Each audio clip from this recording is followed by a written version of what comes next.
이사야는 자신의 조국 유다와 유다의 수도 예루살렘에 관해서 계시 혹은 환상을 봤는데요. 그 환상의 1차적인 내용은 뭐냐면 하나님에 대한 신뢰와 사랑을 단호하게 저버리고 의심과 두려움으로 살기로 결정한 유다 백성들의 배신이 환상의 핵심 내용 이었습니다. 창조자를 의심하고 피조물인 자기 자신을 믿어요. 그래서 피조물인 자기 자신을 믿음으로 나를 무너뜨릴 것 같은 고통은 딴적으로 싫은 거예요. 그러니까 하나님 외에 다른 뭐라도 붙잡으려고 했던 거예요. 이사야는 북이스라엘이 그런 방식으로 철저하게 망했다는 것을 뚜렷하게 봤어요. 근데 남유다 백성이 같은 길을 걷고 있는 거예요. 그래서 하나님의 계시를 따라서 백성들의 실체를 고발하고 그 진단에 따르는 하나님의 처방전이 뭔지 이런 것들을 소리 높여 외치고 있는 게 오늘 내용입니다. 고발장의 죄명은 은혜로 양육한 하나님 아버지를 의심하고 등진 짐승보다 못한 죄. 그러니까 엉뚱한 곳에 머리를 조아리고 손을 비벼 댔습니다. 결국에는 나를 죽게 만들 그 길을 선택하는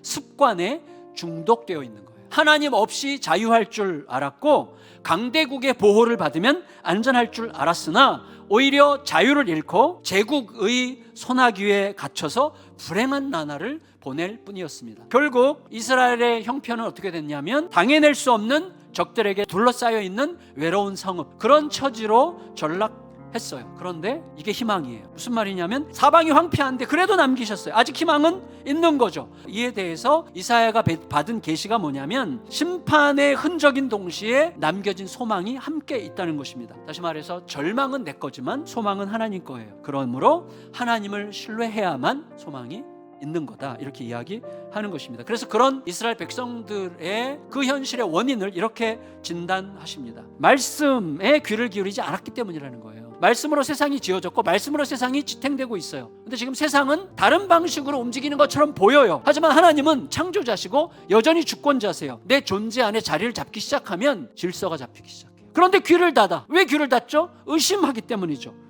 내가 원하는 걸 채워주지 못할 거라고 생각하기 때문이죠. 그러니까 가장 먼저 무너지는 게 뭐예요? 일상이 무너져요. 일상이 무너지면 드리는 예배는 하나님에게 전혀 기쁨이 안 되고 오히려 하나님께 무겁고 피곤한 짐이 될 뿐이라고 말씀하십니다. 의심과 두려움으로 살아가는 거예요. 그러니 어떻게 거기에 하나님의 질서가 작동하겠어요? 하나님의 질서는 사랑과 신뢰로 작동하는 거예요. 그러면 이러한 처절한 현실을 지나가고 있는 이스라엘 백성들의 현실에 대한 진단을 하셨고, 진단에 대한 하나님의 처방은 뭔가? 당신 백성들의 기도와 예배를 외면하시겠다는 거예요. 하나님의 말씀에 귀를 막은 채 드리는 기도는 필연적으로 욕망을 구하는 기도가 될 수밖에 없어요. 우리들의 삶에서 말씀에 귀를 막은 채 드리는 기도, 내 인생을 향한 주의 뜻을 구하면 결국은 하나님의 뜻도 내 인생에 갇혀요. 그러면 어떻게 되죠? 욕망을 구하는 기도는 하나님께서 들어주면 들어줄수록 파멸적이 되는 거예요. 그래서 안 들어주시기로 결정하는 거예요. 따라서 하나님은 기도하려면 먼저 말씀의 귀를 열고, 예배하려면 먼저 손을 씻을 일을 끊어라, 이렇게 처방하십니다.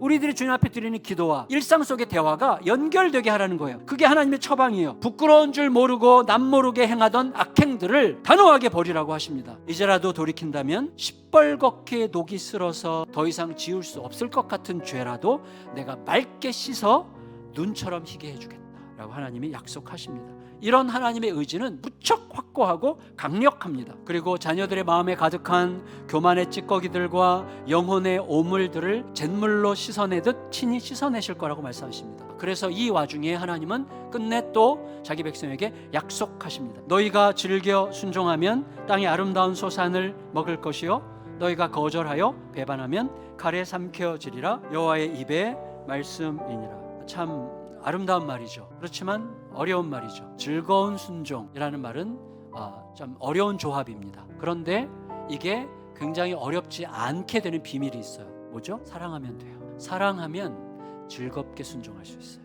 그래서 저는 이 말씀을 여호와를 사랑하라는 말씀으로 읽게 됐습니다. 그게 전부예요. 그리로 다 들어오게 돼 있어요. 그리고 다 하나님께서 동행하시며 채우시게 되어 있어요. 여러분, 사랑하면 하나님의 질서를 즐거이 따를 수 있게 되고, 즐거이 따르면 즐거이 따를 때만 보이는 길이 보여. 그때 우리는 매우 창조적으로 복을 부르는 길을 걷기 시작하게 되는 거예요. 그리고 그걸 따라서 우리는 하나님께서 가게 하시면 어디든지 가서 자리를 채우고, 그리고 사랑하고 신뢰하고 회복하는 그러한 자리에 늘 서 있게 되기를 존귀하신 예수님의 이름으로 축원합니다.